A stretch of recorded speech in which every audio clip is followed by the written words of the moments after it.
Hello and welcome to today's video, which is learning how to write to inform. And this video will be useful whatever exam board you're doing because the skills are exactly the same. So I'm going to begin with a technique which I call breaking the vase, and it's worth listening to this to work out exactly what I mean, because it's a shorthand for techniques to get the A and the A star, and the A star in particular. So, breaking the vase. This was a technique given to me by this author, someone I really admire, called Philip Pullman. Now you may have read some of his books. These are probably the most popular, the Dark Materials trilogy, and Philip Pullman was speaking at a literature festival which I went along to, and the audience was full of obviously people who read, and because he's an ex-teacher, there were several primary school teachers in the audience, many of whom taught Year 6 and were struggling to prepare them for the Year 6 writing SATs. And what they said was, look, we really want to teach our students how to be creative, to enjoy writing, to have a passion and feeling of play when they're writing, but we can't because of the SATs. What can we do? And you might expect Philip Pullman to turn around and throw his hands up in the air and say, yes, it's appalling, shoot the government. But actually he had a solution which was very creative, and it went like this. He said, imagine that the task is to write something and the title of it is The Vase. Incredibly boring. I couldn't imagine anything more boring than that. And he said, but you teach your students to do this.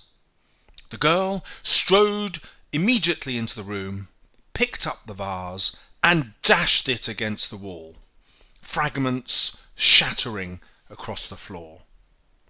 And he said, now they can write whatever they want. The imagination is liberated and the examiner can do nothing. And so I use this as a shorthand with my students to get them to take control in the exam and have that sense of play. Break the vase. So we're going to look at a number of writers who do this. Those of you who've watched my persuasive writing video will know that a faster crock or a faster crotch will help you with persuasive writing, but actually all these techniques are equally valid in writing to inform. However, there are a few that you will concentrate on a lot more than others. So here's a really good writer, writes for The Guardian, Peter Bradshaw, and he's writing a review of the film Kick-Ass. Like an explosion in a bad taste factory, Matthew Vaughn's teen superhero black comedy Kick-Ass is a thoroughly outrageous, jaw-droppingly violent and very funny riff on the quasi-porn world of comic books. Except that there is absolutely no quasi about it. Well, I won't read the whole thing, but hopefully you get a feeling for the energy of the writing, and I'm going to look at how this is created. So you'll notice at the beginning here, it starts off with a typical technique. A simile. And let's look a little more deeply. You'll see all these compound words: teen superhero, kick-ass, quasi-porn, comic book, Spider-Man, wish fulfillment, poster paint. And I'm deliberately reading it with a rhythm to emphasize what it does to the paragraph as a whole. It gives it a relentless sort of rhythm. And you can achieve that too simply by using a dash to put words together. And so this one is semi-made up, this one quasi-porn, quasi meaning kind of or sort of or partly. Now that is a made-up word. You can do that easily. Shakespeare did it and it's still being done today. Next, let's have a look at the other techniques he uses. And so what we've got is the double adjective. What kind of factory? Bad taste factory. What kind of comedy? Superhero and black. What kind of film? Well, it's thoroughly outrageous. That's one pair. It's jaw-droppingly violent. That's another. It's very funny riff. That's another. Adjectives jammed together. It's a fantastically anarchic film. It's a gloriously irresponsible film. And you can see he overdoes the technique for effect. Next, you'll notice the emotive language. It's literally thrown into the piece. Outrageous, jaw-droppingly, riff, quasi-porn, crushing, essence, fantastically anarchic, gloriously irresponsible, surrealist fantasy. Adolescent wish fulfillment. Sploshed. Lots of emotion in these words. You'll notice the yellow ones are the verbs, and they're very carefully chosen. Crushing, sploshed, very colloquial here, sploshed. Riff is also very colloquial. Jaw-droppingly is a colloquial expression. And so in amongst the very formal language, Peter Bradshaw throws in some very casual, very colloquial language. And he does it for effect. And the effect is all about contrast. And let's look at another technique which you should be familiar with, the pattern of three, or the rule of three, or triplets, however you've been taught it. And so here we've got thoroughly outrageous, jaw-droppingly violent, and very funny. That's one pattern of three. Then there are three examples listed here: Kill Bill, Spider-Man, Ghostbusters. And then again some descriptions: surrealist fantasy, adolescent wish fulfillment, and full of fear. And you can see how he just throws a technique in and then repeats it and repeats it again. There's a kind of relentlessness to writing when you're at play. He's not worried about just using one or two techniques. Absolutely everything he does is crammed full of techniques, just for fun, just for the sheer joy of it. And I know this might sound strange, but in an exam, that's what I'm encouraging you to do. Just go for it, show off, and have fun. Now obviously, to prepare for this, you're going to need to practice the technique. And once you've watched this video, it'll be an excellent use of your time to just go and write one or two, just to see how it works. But the more you practice, the easier, and indeed the more fun it will become. So now another technique, alliteration, and if you just see the general pattern of my dots, you can see how it accelerates. I talked earlier about that sense of energy being created by the rhythm, and that's now complemented by the alliteration. So we start with violent and very, which seems possibly accidental, we're not quite sure, and then we get the C and the K sounds of crushing, kill, create, anarchic, gradually building up, fantasy, fulfillment, fear, and then the S's of sploshed and screen and poster and colours, and then the harder P's of sploshed and poster, paint.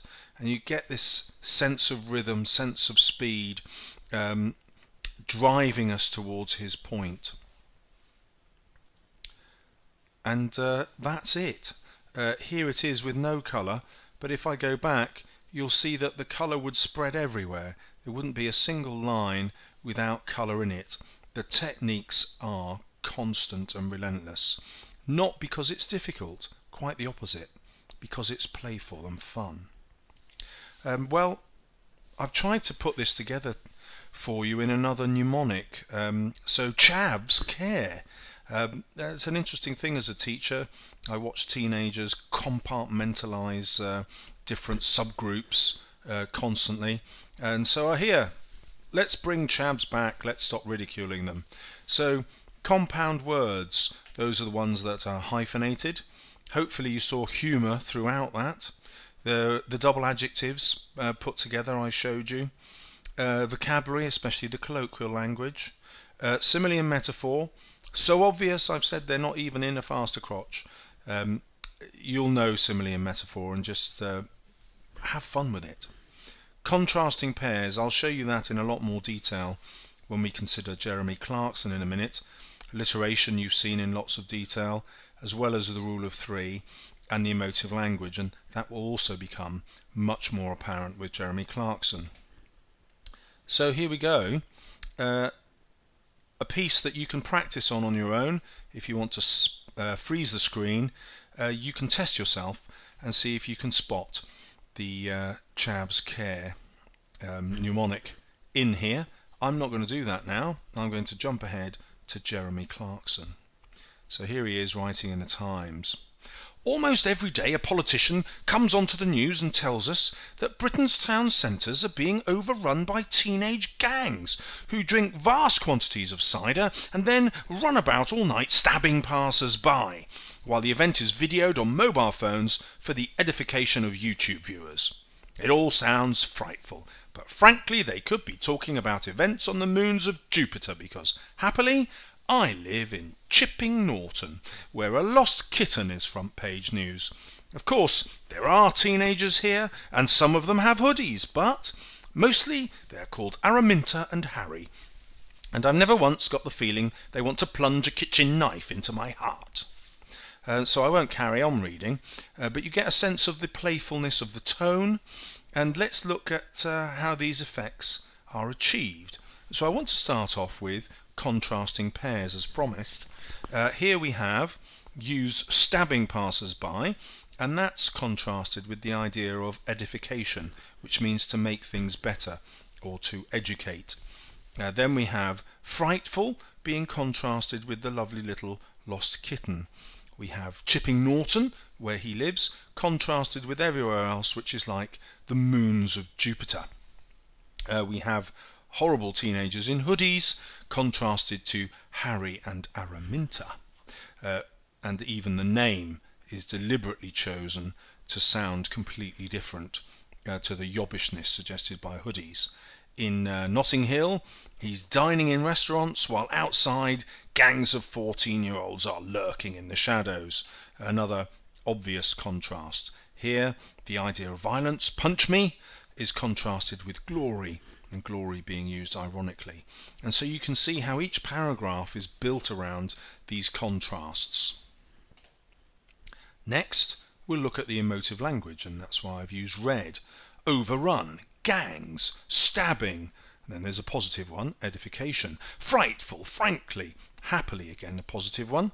Feeling, plunge, heart, sense, lurking, eager to punch, glory. And just the pattern of reds will show you that emotive language is used at every opportunity. So just a few techniques, not loads of them, but a few used constantly, and they create a real sense of voice. Next we can go on to the next part of this article. It does go on for quite a length, but I'll only look at this bit. Last week, however, I had to go to Milton Keynes. It was my youngest daughter's birthday, and she wanted to spend the afternoon at the town's snowdome. Directions were sent, and then more with even greater detail about how this indoor Alp might be found. So you'll notice the over-exaggeration, which you'll remember is called hyperbole here. But none of this was really necessary, because you just head for the largest building ever created by man. More hyperbole for you.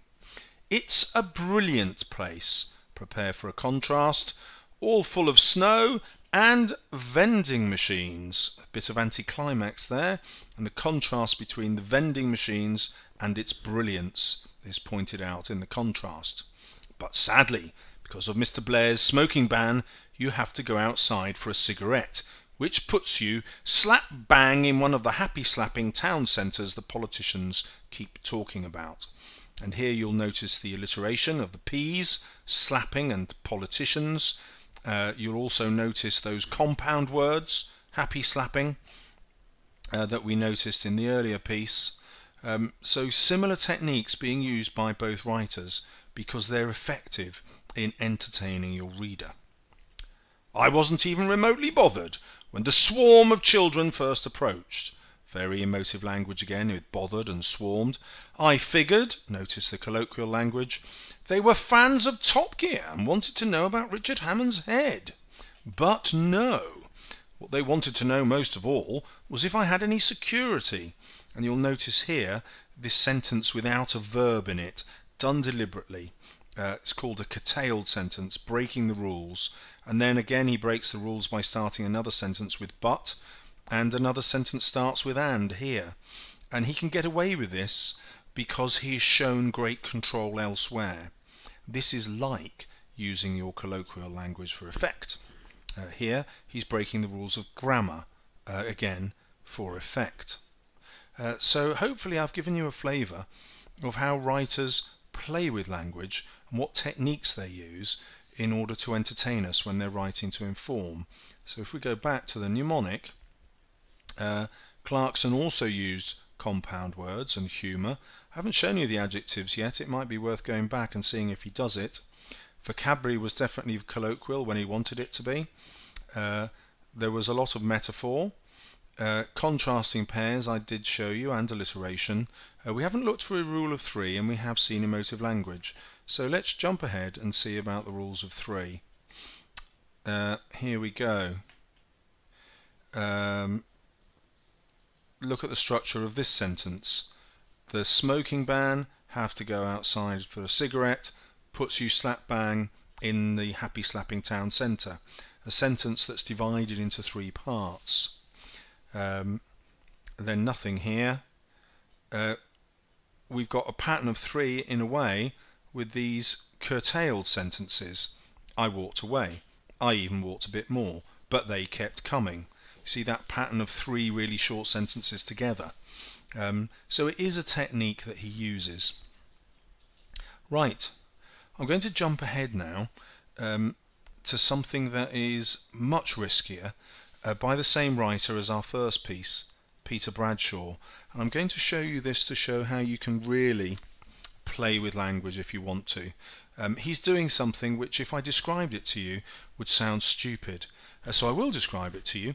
He's writing a film review in the style of the Hulk talking. So here we go. And by the way, he doesn't like this film at all. Hulk smash! Yes, Hulk smash! Yes, smash! Big Hulk smash! Smash cars, buildings, army tanks. Hulk, not just smash. Hulk also go rah! Then smash again. Smash, important obviously. Smash, Hulk's USP. What Hulk smash most? Hulk smash all hope of interesting time in cinema. Hulk take all effort of cinema, effort getting babysitter, effort finding parking, and Hulk put great green fist right through it. Hulk crush all hopes of entertainment. Hulk in boring film. Film co-written by star Edward Norton. Norton in it. Norton write it. Norton not need gamma radiation poisoning to get big head. Thing is, Hulk head weirdly small compared with rest of big green body. Hulk not scary. Hulk look like Shrek. Wait, critic have second thought. Hulk look like Shrek when Shrek turn handsome in Shrek 2, like Gordon Brown. Hulk rubbish. Hulk not look powerful, especially when Hulk do jumpy bouncy floaty thing. Over New York buildings, then Hulk look wussy. Big, yet wussy. Not good combination. Well, I won't keep reading it, but you get an idea of how the rhythm is created just through the ridiculous overuse of full stops, the lack of verbs in many of the sentences. And this is a writer really at play. You could do this. If you look at the punctuation variation, we do have some. I'll just highlight some for you here. We've got the ellipsis, we've got dashes, obviously a complete overuse of full stops for effect, creating these sentences that don't have verbs, single word sentences, as you can notice. Another ellipsis here, and if we go back, you'll notice that everything on this page is virtually a full stop. However, we still have an exclamation mark, a colon to introduce an explanation of what the thing is. So even though the sentences look deceptively easy, the punctuation is still quite advanced. Well, why is that important? Let's go back and see what we had to do in the mark scheme. Now, I showed you this in my previous video, but I'll repeat it now in case you've forgotten. So here we go, hopefully. Let's see if we can find it. Right, these are your punctuation marks. They count for 35% of your overall grade. A wide range of sentence structures. Now, in the Hulk one, you do have that because you're using different kinds of punctuation, and the punctuation is used consciously. However, you might find that the same kind of sentence was being used too often. So you might want to vary it slightly and not take the risk of writing the whole piece as the Hulk. On the other hand, I think you'd get away with it as long as you focused on this, using that punctuation consciously not just using full stops. Now the vocabulary, of course, is a little more complex, and that maybe wasn't so apparent in the Hulk piece, and you'd still have to think, right, how can I get the vocabulary in here? And you might do that just with an opening paragraph or a closing paragraph that was different to the Hulk style that you've done. But what I'm trying to show you is that if you take risks in your writing, it's still going to hit this criteria. And then if we go to the significant portion of your marks, the 65% for content, does it have style and flair? Yes, it does. Style and flair is having that original voice, and you could see in that piece it was full of an original voice. In that case it was adapting the voice of the Hulk. Completely unexpected, and the examiner won't get any others like that. And that's a defining feature of style and flair, something that the examiner rarely sees. The vocabulary is appropriate because the Hulk does speak that way, and it's very imaginative and ambitious in the way it's constructed. Does it have a good opening? Yes, it does. And a deliberate ending? Well, you'd have to read the ending of the piece to find out, but it does. Paragraphs are varied for effect. This is harder to achieve in a piece like the Hulk, and what you might do is have some single word sentences. So if I flash ahead, we'll take a look at that. So if you were playing the exam game rather than just having fun, you might want to arrange your paragraphs slightly different. So for example, this could have been a paragraph on its own. Hulk look wussy, big yet wussy. You could have paragraphed that separately if you'd wanted to. And so finally, my intention in the video was to show you how to break the vase when writing to inform, using everything in our mnemonic from Chab's Care, and I hope you've seen that in action and you feel you can practice that for yourselves. If you like the video and you've stuck with it this far, please give it a thumbs up. And if there's something that you don't like, please give me a comment so that I can improve my videos next time. And if there's something that you do like, also add a comment, and other viewers might then search for it in the video. Good luck in your exams, and believe it or not, have fun in your writing.